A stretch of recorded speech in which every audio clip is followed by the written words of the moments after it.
Once upon a time, in a sleepy little village, lived a curious girl named Alice. Alice loved nothing more than to explore and let her imagination run wild. One sunny afternoon, while chasing a playful white rabbit, she stumbled upon a hidden magical rabbit hole. Unable to contain her curiosity, Alice peered inside and suddenly found herself tumbling down into a fantastical world of wonder. She landed in a land where flowers could talk and cats could disappear into thin air. Everything was different and strange. Alice met a variety of peculiar characters, including the grinning Cheshire Cat, who appeared and disappeared at will, giving her cryptic advice, and the hot-tempered Queen of Hearts, who loved to shout off with their heads at the slightest provocation.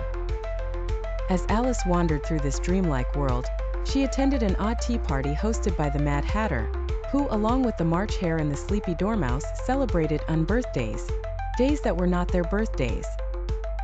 Throughout her adventures in Wonderland, Alice kept growing and shrinking in size depending on what she ate or drank. A bottle labeled "Drink Me" made her shrink, while a cake that said "Eat Me" made her grow. She had to navigate these bizarre changes to find her way through the land. One of the most confusing and thrilling parts of her adventure was a game of croquet played with flamingos as mallets and hedgehogs as balls. The rules kept changing, much to Alice's consternation. Ultimately, Alice's journey through Wonderland was a blend of whimsy, confusion, and delight. It challenged her way of thinking and taught her to approach problems from multiple angles.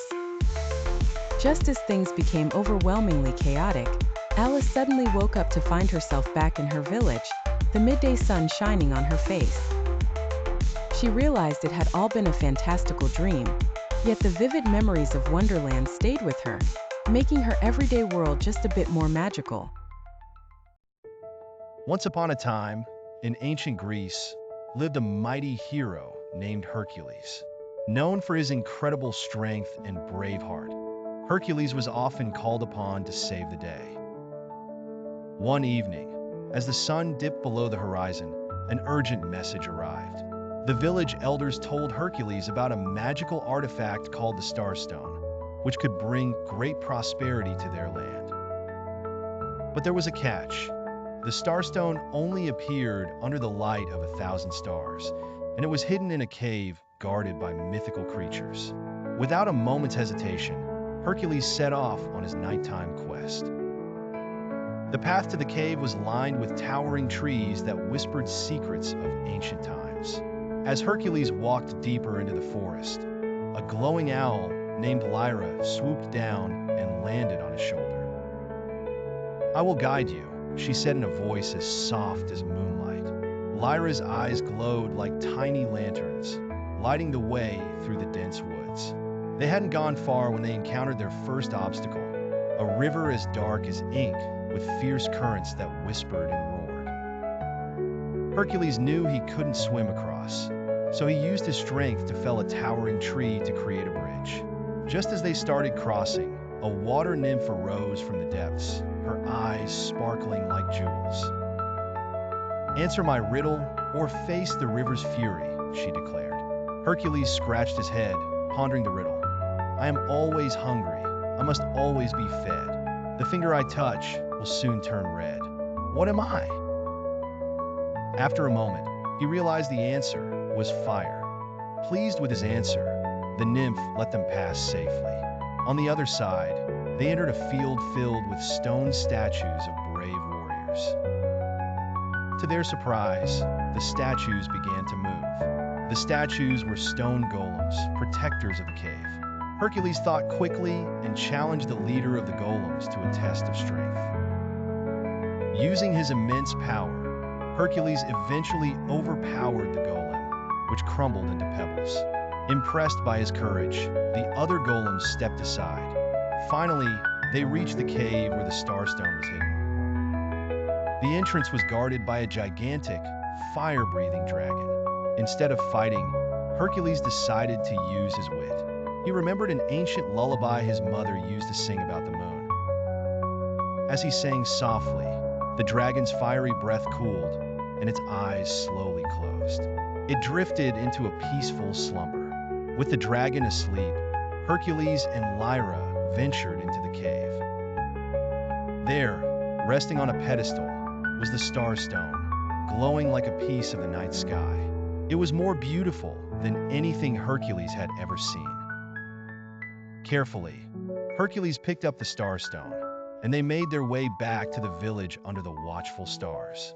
The villagers cheered and celebrated Hercules and Lyra's return. Thanks to their bravery and cleverness, the Star Stone would bring prosperity to the land. From that night on, Hercules was not just known for his strength, but also his wisdom and kindness. Once upon a time, in a cozy little cottage situated in the heart of a dense forest, lived 3 bears: Daddy Bear, Mummy Bear, and Baby Bear. One sunny morning, Mummy Bear prepared a big pot of porridge for breakfast, but the porridge was too hot, so they decided to take a walk in the forest to let it cool down. Shortly after they left, a curious little girl named Goldilocks wandered into the forest. She was exploring when she stumbled upon the bear's lovely cottage. Goldilocks knocked on the door, but no one answered, so she pushed it open and went inside. Inside the cottage, Goldilocks saw the 3 bowls of porridge on the dining table.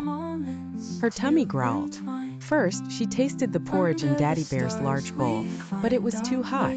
Next, she tried the porridge in Mummy Bear's medium-sized bowl, but it was too cold. Finally, she tried the porridge in Baby Bear's small bowl, and it was just right, so she ate it all up. After finishing the porridge, Goldilocks felt tired and decided to sit down. She sat on Daddy Bear's big chair, but it was too hard. She then sat on Mummy Bear's chair, but it was too soft. Finally, she sat on Baby Bear's chair, which was just right. However, she was too heavy for it and it broke into pieces. Feeling even more tired after the chair mishap, Goldilocks went upstairs to find a place to sleep. She tried Daddy Bear's large bed, but it was too hard. She then tried Mummy Bear's bed, but it was too soft. Lastly, she tried Baby Bear's bed, and it was just right. Goldilocks snuggled into Baby Bear's bed and fell fast asleep. Meanwhile, the 3 bears returned from their walk, ready to enjoy their breakfast. To their shock, they found that someone had been inside their home. "Someone's been eating my porridge," growled Daddy Bear. "Someone's been eating my porridge," said Mummy Bear. "Someone's been eating my porridge and they've eaten it all up," cried Baby Bear. Next, they noticed their chairs had been used. "Someone's been sitting in my chair," growled Daddy Bear. "Someone's been sitting in my chair," said Mummy Bear. "Someone's been sitting in my chair, and it's broken to pieces," cried Baby Bear. Finally, they went upstairs and found Goldilocks sleeping in Baby Bear's bed. "Someone's been sleeping in my bed, and here she is," cried Baby Bear. Goldilocks woke up and saw the 3 bears staring at her.